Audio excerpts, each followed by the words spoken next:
الحمد لله نحمده ونستعينه ونستغفره ونؤمن به ونتوكل عليه ونعوذ بالله من شرور أنفسنا ومن سيئات أعمالنا من يهده الله فلا مضل له ومن يضلله فلا هادي له وأشهد أن لا إله إلا الله وحده لا شريك له وأشهد أن محمدا عبده ورسوله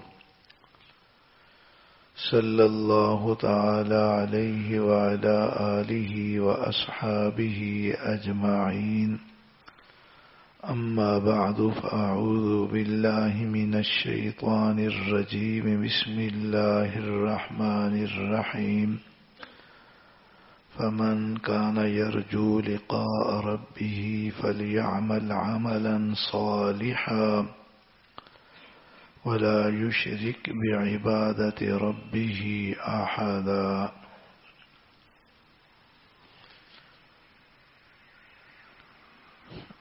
اللہ تعالی نے اس آیت کریمہ میں اہم ترین ہدایات دی ہیں. فرمایا وہ آدمی جو اپنے رب کی ملاقات کی امید رکھتا ہے. یہ اہم اور بنیادی بات اور اگلے امور کے لیے داعی اور مقتضی چیز ہے. تو فَلْيَعْمَلْ عَمَلًا صَالِحًا صرف ایک بات ہے، بس چاہیے کہ عمل کرے عمل اچھے. پھر ان اچھے عملوں کے اندر ایک غلط اور بری نیت سے بچنے کی بات کی ہے جو عمل کو ضائع کر دیتی ہے. وَلَا يُشْرِكْ بِعِبَادَةِ رَبِّهِ اپنے رب کی عبادت میں کسی کو شریک نہ ٹھہرائے، یعنی ریا نہ کرے. تو پہلا جملہ فَمَنْ كَانَ يَرْجُو لِقَاءَ رَبِّهِ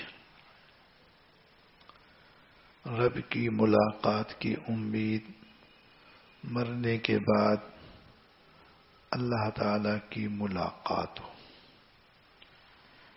اس کا حقیقی معنی بھی ہے اور یہ بندے کے لیے اعلیٰ ترین مطلوب بھی ہے، رب کی ملاقات. اور سمجھنے کے لیے آسانی یہ ہے جو رب کے ہاں ثواب کی امید رکھتا ہے کہ اللہ مجھے ثواب عطا فرمائے، اللہ مجھے ثواب عطا فرمائے. یہ بات بھی ہے. مقام مقام کے لحاظ سے بندے کی سوچ ہوتی ہے. وَمَنْ كَانَ يَرْجُو لِقَاءَ رَبِّهِ تو ہر آدمی اگر سوچے تو یہ دل میں پائے گا رب کے ساتھ ملاقات ہو، رب کے ہاں مجھے ثواب ملے. اس کی ہر آدمی کو امید رکھنی چاہیے اور اس کو اس قدر آدمی سوچے کہ بس آدمی کے لیے یہی چیز پھر حصول کے لیے بہت ہی داعی مقتضی ہو کر اس کے لیے بندہ عمل بھی خوب کر لے. رب کے ساتھ ملاقات کی امید، میں نے کہا یہ امر ہے عالی ترین، یہ انسان کے لیے بہت ہی مطلوب الہی، انت مقصودی و رضا کا مطلوب ہے. پھر یہی چیز داعی ہے اگلی بات کے لیے. مشرکین اور کفار کے لیے کئی جگہوں میں قرآن میں ایسا آتا ہے تو کہ وہ رب کی لقاء کا انکار کرتے ہیں، مرنے کے بعد کے جہان کے قائل ہی نہیں. نہ وہاں ثواب کی امید، نہ وہاں عذاب کا خوف۔ اسی چیز نے ان کو ایمان سے بھی پیچھے کر دیا، اعمال صالحہ سے بھی پیچھے کر دیا۔ اسی چیز نے ان کو کفر کی طرف گھسیٹ لیا، ہر گناہ اور ہر برائی کی دلدل میں غرق کر دیا۔ مانتے اسی طرح جو آدمی یہ ذہن بنائے کہ مرنے کے بعد کا تو جہان ہے، مگر میں کوئی ایسا مقبول بندہ ہوں یا مقبول خاندان سے تعلق رکھتا ہوں کہ میرے لیے وہاں پر عذاب نہیں ہوگا، صرف جنت ہوگی، یہ سوچ بھی آدمی کو تباہ کر دیتی ہے۔ یہ سوچ بنی اسرائیل کی تھی، اب بھی ایسے سب کچھ کر کے بھی اپنے آپ کو جنت کا حقدار سمجھتے تھے، اب بس سمجھ لے تو جنت۔ اسی سوچ نے نبیوں کے قتل پر ان کو آمدہ کیا، ولیوں کے قتل پر آمدہ کیا، اللہ کی کتاب تورات کی تغییر تحریف پر آمدہ کیا، کتاب فروشی کا کام کیا، ہر گناہ کر ڈالا۔ وغرہم فی دینہم ما کانوا یفترون۔ اس لیے ایسی منفی سوچوں سے، منفی نظریے سے بچنا ہے۔ سب سے پہلے مرنے کے بعد کا جہان ہے، وہاں پر جنت بھی ہے، جہنم بھی ہے، رب العالمین کے ثواب کی امید بھی ہو، عذاب کا خوف بھی ہو۔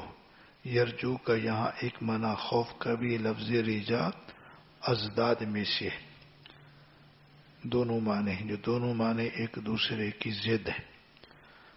پھر فرق ایسے ہوگا، جہاں رجا بمعنی امید تو رب کے ہاں ثواب کی امید، جہاں اس کا معنی خوف تو رب کے عذاب کا خوف۔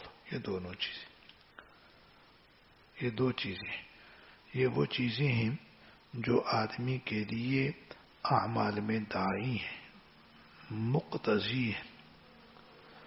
اللہ والے کہتے ہیں یہ وہ دو پر ہیں جو آدمی کو آگے چلاتے ہیں اور اونچی پرواز کرا دیتے ہیں۔ یہ ترتیب، اپنے آپ کو کسی بھی وجہ سے ایسا مقبول نہیں سمجھ لینا کہ بس مجھے عذاب ہی نہیں ہوگا، میں تو یوں ہوں۔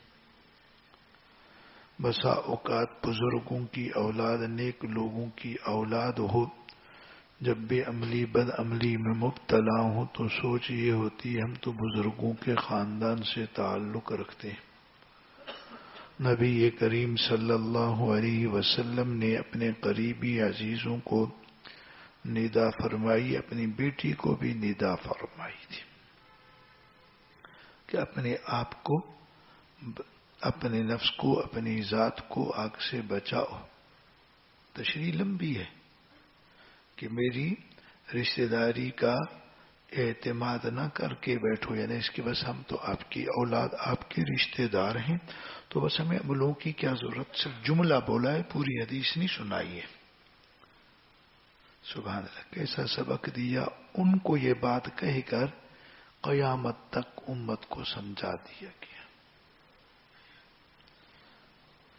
اصل میں جب بندہ بے عملی بد عملی میں لگتا ہے تو غلط سوچیں بن جاتی ہیں، جب بندہ نیکی میں عمل صالح میں لگتا ہے تو معاملہ عجب ہو جاتا ہے، خوب نیکیاں کر کے بھی ڈرتا رہتا ہے کیا بنے گا، یہی ڈر اور نیکیوں کی طرف آمدہ کرتا ہے، نہ اللہ کی رحمت سے مایوس ہوتا ہے، نہ اپنے آپ کو یقینی طور پر جنتی سمجھتا ہے۔ بس اس طرح رہیں گے تو یہی کیفیت رہے گی۔ فمن کان یرجو لقاء ربہ، یہ جملہ بڑا اہم ہے، بندے کے لیے بہت بڑا داعی ہے۔ داعی کیوں نہ داعی ہو، آخر رب کی ملاقات ہی تو منزل مقصود ہے، رب کی رضا، رب کا ثواب ہی تو مقصود ہے، مطلوب ہے۔ اسی لیے تو یہ ساری تگو دو ہے بھائی، سب مسافریاں، سب پڑھائیاں اس لیے ہیں اللہ راضی ہوں، اللہ کے یہاں ثواب ملے. کوئی یہاں دنیا رکھی ہے ملنے کے لیے؟ یا اس پڑھنے کے بعد پڑھانے کے نتیجے میں کوئی بڑی بڑی ڈگریاں اور تنخواہیں رکھی ہیں کیا؟ اللہ نے نظامی عالی بنایا.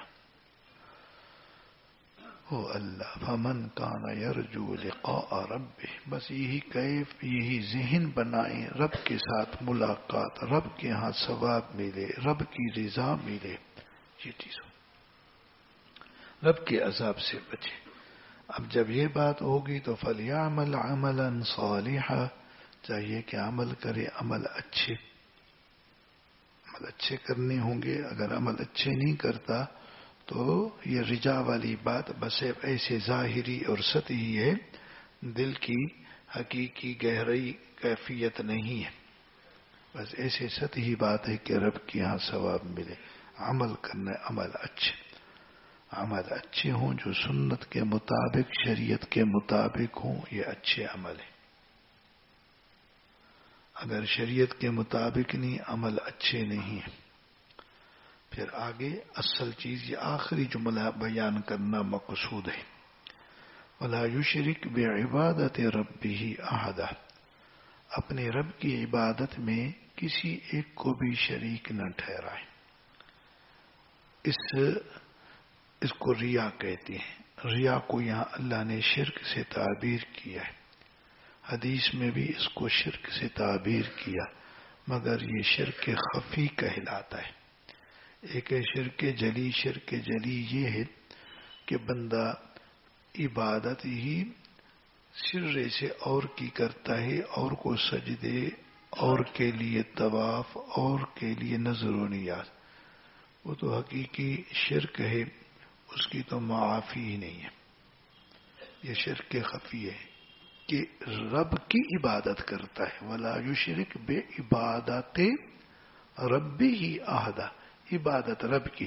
نماز کس کی عبادت ہے؟ رب کی. روزہ کس کی عبادت ہے؟ رب کی. اس کے اندر اور کو شریک ٹھہراتا ہے. شریک کیسے؟ کہ کسی اور کی وجہ سے عبادت میں جد و جہد کرتا ہے تاکہ اس کے نظروں میں میری عظمت ہو، میری بڑائی ہو، میری تعریف ہو، وغیرہ وغیرہ. اس کو ریا کہتے ہیں. اسی کے ساتھ پھر ایک چیز ہے سمعت، سنوانا. کچھ عمل وہ ہوتے ہیں جن میں دکھاوا، کچھ عمل وہ ہوتے ہیں جن میں سنوانا. ریا اور سمعت یہ صرف آدمی کے عمل کو برباد نہیں کرتے، بلکہ اسی ریا کی وجہ سے اللہ تعالیٰ آگے عذاب بھی دیتے ہیں. عمل تو گیا، نیکی تو گئی. احادیث ریا میں لمبی ہیں. احادیث کی کتابوں میں ریا کا جب عنوان آتا ہے تو بہت ساری احادیث آتی ہیں، اور یہ بہت ضروری ہے. صرف یہ نہیں کہ بس ادھر ریاض الصالحین، ادھر مشکات، ادھر دورے میں پڑھ لیا، پھر ساری زندگی دیکھا ہی نہیں. اپنے لیے ہر حال میں موقع ہو، مسجد میں، گھر میں، مدرسے میں یہ احادیث پڑھانے کا، تاکہ اپنا فائدہ رہے، ہر چیز سامنے آئے. پڑھنے کے دوران میں یہ چیزیں اتنی آدمی کے دل پہ اثر نہیں کرتی جتنا پڑھانے میں. پڑھنے کے اندر تو بندہ بس رواں دواں ہوتا ہے، پڑھانے میں مطالعہ کرتا ہے، یہ ہوتا ہے. جب پڑھاتا ہے تو دل دماغ پورا متوجہ ہوتا ہے میں کیا بول رہا ہوں. سنتے وقت تو سنیں گے تو ہو سکتا ہے خیال لاہور میں کھڑا ہوا ہو. جب پڑھاؤ گے یہ لاہور میں خیال نہیں جا سکے گا، وہ الفاظ بھی لاہور چلے جائیں گے. پھر ایک پوری میں مثال دے رہا ہوں، پھر توجہ ہوتی ہے، پھر اثر ہوتا ہے. اگر آدمی آرام آرام سے پڑھائے، جیسے کہ ہاں درس دینا ہے یا گھر میں، تو پھر تو اور مزہ آ جائے، کیونکہ اس میں اور زیادہ کھلا وقت ہوتا ہے، بہت توجہ سے آدمی سمجھتا ہے، سمجھاتا ہے. ساری زندگی یہ تمام مضامین ہمارے دل و دماغ سے گزرے اور گزرتے رہے، ساری زندگی، آخری دن تک. پھر بندے کے لیے بڑی بچت ہے، بہت زیادہ بچت. انسان کو آخر ہر چیز علم سارا بھی ہو تو لیکن ہر وقت تو مستحضر نہیں کھڑا ہوتا نا کہ وہ ہر بات پڑھاتے جائیں گے، بس استحضار ہوتا جائے گا. تو یہ پڑھانا بھی عجیب برکات ہے. اللہ تعالی ہم کو نصیب فرمائے. طلباء کو بات سمجھ آ رہی ہے نا؟ یعنی بس یہ کام کرنا ہے. مدرسے میں کہ اگر یہ سبق نہیں ملے گا تو مسجد کے امام ہوں، وہاں تو درس مل جائے گا نا. پھر تم کہو کہ ایک بڑی جماعت ہو تب درس دوں، پھر کبھی نہیں دے سکو گے. ایک بندہ بھی بیٹھا ہو تو درس کسی ایک کو تیار کرنا، بس ادھر ہم درس دیا کریں گے. ماشاء اللہ دماغ تمام آلی نہ لڑا دینا. لوگوں کی یہ نماز والوں کی بیچاروں کی بہت کی مصروفیات ہوتی ہیں. کوئی کام، کیونکہ دنیا کے دندے کام بھی ہوتے ہیں نا، بس ایک ہی مل جائے ٹھیک ہے، آج یہ بیٹھا کل وہ بیٹھا. باز پرس بھی نہیں کرنی جیسے طالبوں کی باز پرس ہوتی ہے. طالب تو سارا وقت ہی اسی لیے نکال کے آتے ہیں، تو استاد کا کام ہے ان کی توجہ کرے، ان کی حاضری کو دیکھے. یہ تو جدا چیز ہے نا بھائی، وہ تو جدا چیز ہے. گھر میں بھی نظام بنا، اللہ سے نصیب فرماوے. یہ ریا کے امور بہت خطر. قیامت کے دن ریاکار کے لیے یہ ہوگا جس کو شریک ٹھہرائے، اللہ فرمائیں گے جاؤ اسی سے جا کر کے اس کا ثواب لو. میں شراکت والے عملوں سے غنی ہوں، مجھے ضرورت نہیں ہے. یہ مانا غنی ہوں، ضرورت نہیں، جاؤ اس سے جا کے لو. اب بتلاؤ، جس کو بندہ اتنا سوچے، سبحان اللہ، لفظ ایسا ہے بڑا تنبیہ والا ہے. آج جس کو دکھلانے کے لیے ہم عمل کریں، وہاں اس جہان میں اس کے پاس کچھ ہوگا کہ ہم کو ثواب دے. بولو کوئی جنت دے گا کیا؟ کوئی یہ دے گا؟ اس کے پاس ہوگا صحیح کچھ؟ واہ واہ. ادھر کیا دے گا؟ ہماری نماز کو دیکھ کر کوئی ہمیں پیسے آ کے دے گا؟ بالکل نہیں دے گا. کچھ نہیں ہوگا. بس یہ وہ دل میں بڑا سمجھتا رہے تو اس میں ہم کو کیا ملے گا؟ لڈو ملیں گے. یار مجھے وہ بڑا نیک سمجھتا ہے تو تمہیں کیا مل رہا ہے، کیا دے رہا ہے؟ یہ میں اسی لیے عرض کروں، اس کو سوچیں گے، سوچ کے نا کام ٹھیک ہوتا ہے. اللہ تعالیٰ ہم کو ریا سے بچائے. بس یہ ذہن بنانا ہے. اس کے لیے ایک دعا ہے، ہر روز 3 دفعہ مانگ لیا کریں. اللہم انی اعوذ بک ان اشرک بک شیئا وانا اعلم واستغفرک لما لا اعلم. سنن و آداب میں بھی لکھی ہوئی ہے، وہاں سے دیکھ لو. ایک چیز ہوتی ہے کہ ریا، مگر ریا حضرت تھانوی رحمۃ اللہ علیہ فرماتے ہیں ایسے ریا تھوڑی ہوتا ہے. ریا یہ ہوتا ہے بندہ پوری ترتیب بنائے، آج فلانا آیا ہوا ہے، فلانا میں نماز پڑھوں گا اور خوب پڑھوں گا، پتہ چلے کیسا ہے. آج فلانا آیا ہوا ہے، تقریر کروں گا، خوب کریں گا، اس کو پتہ چلے کیا کیا علمی نکات بیان کرتا ہوں. یہ اس دوسری چیز میں خطرہ زیادہ ہوتا ہے. اور جو پہلی چیز ہے نماز، بندہ اس لیے عموماً نہیں شروع کرتا کہ دوسرا دیکھے، لیکن یہ جو خطیب صاحب ہوتے ہیں نا، اس میں بڑا خطرہ ہوتا ہے. جب آپ خطیب بنیں گے، واعظ بنیں گے، پھر آپ کو پتہ چلے گا. ابھی تو چپ کے ماشاءاللہ بیٹھے ہو، پھنسا تو ایک آدمی ہوا ہی. ہر چیز کا احساس ہو جاتا ہے. اللہ تعالیٰ معاف فرمائے. لیکن پورا پروگرام بنانا ہے، یہ ہے ریا.